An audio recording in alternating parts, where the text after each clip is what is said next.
ശബരിമല സ്വർണ്ണക്കൊള്ളയിൽ ദുരൂഹതയുടെ ചുരുളുകൾ ഒന്നൊന്നായി അഴിയുമ്പോൾ ഉത്തരം കിട്ടാത്ത ചോദ്യങ്ങൾ ഇനിയും ബാക്കിയാണ്.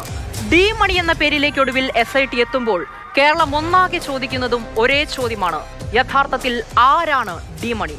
ദിണ്ടികളിൽ നിന്ന് ഇന്ന് മാതൃഭൂമി ന്യൂസ് പുറത്തുവിട്ട ഓരോ വിവരങ്ങളും അമ്പരപ്പും അത്ഭുതവും ഞെട്ടലും ഉണ്ടാക്കുന്നതാണ്.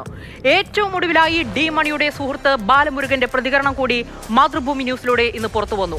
ഡി മണിക്ക് സിം എടുത്തു നൽകിയത് താൻ എന്ന് തുറന്നു പറഞ്ഞ ബാലമുരുകന്റെ ആ നിർണായക വെളിപ്പെടുത്തൽ പ്രേക്ഷകരിലേക്ക് എത്തിച്ച അരുൺ അമർനാഥ് ക്രൈം ഫയലിനായി തയ്യാറാക്കിയ സ്പെഷ്യൽ റിപ്പോർട്ടിലേക്ക്.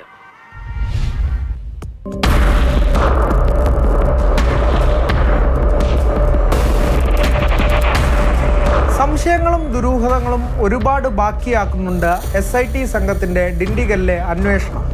ഡി മണിയെ തേടിയെത്തിയ SIT സംഘം MS മണിയുടെ അടുത്തെത്തി. ആരാണ് ഈ MS മണി? മാതൃഭൂമി സംഘം അന്വേഷിച്ചു. പോപ്കോൺ മണി മുതൽ ഓട്ടോറിക്ഷ മണി വരെ. അങ്ങനെ പേരുകൾ പലതാണ്, വ്യവസായങ്ങളും പലത്, സാമ്പത്തിക ഇടപാടുകൾ, മാധ്യമപ്രവർത്തകൻ എന്ന ലേബലുമുണ്ട്. തമിഴ്നാട്ടിലെ ഒരു റിപ്പോർട്ടേഴ്സ് അസോസിയേഷൻ്റെ പ്രസിഡന്റ് കൂടിയാണ് ഈ മണി. അങ്ങനെ പ്രാദേശികമായൊക്കെ ആളുകൾക്ക് പല അഭിപ്രായങ്ങളും പറയാനുണ്ട്.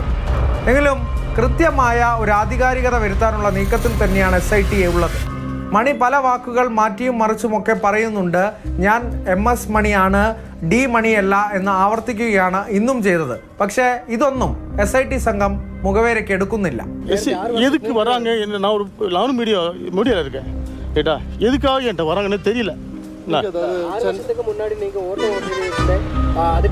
இரு வருஷம் ஆட்டோ ஓட்டினேன், இதெல்லாம் தெரியும். 20 வருஷம் ஆட்டோ ஓட்டினேன். நான் இன்னும் பெருசாலாம் சம்பாதிக்கல. எதுக்காக பண்றீங்க? உங்களுக்கு என்ன வேணும்?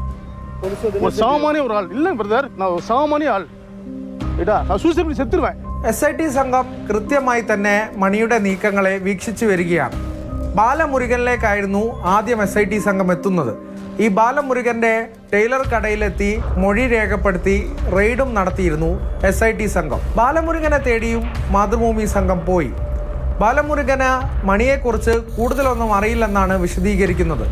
ഇനി മണിയുടെ എന്തെങ്കിലും നീക്കത്തിൽ പെട്ടുപോയതാണോ ബാലമുരുകൻ എന്ന പല അഭ്യൂഹങ്ങളും നിഗമനങ്ങളും എല്ലാം ഉണ്ട്. ഇതിലെല്ലാം വ്യക്തത വരുത്താനുള്ള ഒരു നീക്കം തന്നെയാണ് SIT സംഘം നടത്തിക്കൊണ്ടിരിക്കുന്നത്. എവ്വളോ വർഷം മണിയെ തരും? 10 வருஷமா ஒர்க் பண்ணுறோம். எங்கே உங்கள்கிட்ட நம்பர் இந்த மணியோட பக்கம்? அது இப்போ சிம்மு வாங்கி கொடுத்தா கேட்குறீங்களா? சிம்மு உங்கள்கிட்ட சிம்மு மணியோட பக்கம் வந்து டயரப் மாற்றுறதுக்காக ஒரு நம்பர் வேணுங்க, அந்த நம்பரில் வாங்க முடியலன்னு சொல்லி சொன்னா. அப்படி அதுக்காக நான் என் அட்ரஸில் போட்டு வாங்கி கொடுத்தேன். ஆமாம், வச்சு யூஸ் பண்ணுறாரு. அவங்க வந்து இங்கே 9:15 மணி 9 மணிக்கு இங்கே கடைக்கு வந்தாங்க. வந்துட்டு அந்த ஃபோட்டோ காமிச்சு நீங்கள் தானேன்னு கேட்டாங்க. ஆமாம் சார் அப்படின்னு சொன்னேன். வாங்க உங்கள் வீட்டை சோதனை போடணும்னு சொல்லி சொன்னாங்க. சரின்ட்டு அவங்க வண்டியிலே நீ கூட்டி போனாங்க. கூட்டி போய் ஒரு 2-3 மணி நேரத்துக்கு மேலே சோதனை போட்டாங்க. எல்லாத்தையும் ஃபுல்லாக சர்ச் பண்ணி எல்லாம் முடிச்சுட்டு நீங்கள் 30ஆம் தேதி அங்கே வரணும் அப்படின்னு சொல்லிட்டு போனாங்க. എന്തായാലും കൃത്യമായൊരു നിരീക്ഷണത്തിലൂടെ ചുരുളഴിക്കാനുള്ള ഒരു ശ്രമത്തിൽ തന്നെയാണ് അന്വേഷണ സംഘമുള്ളത്.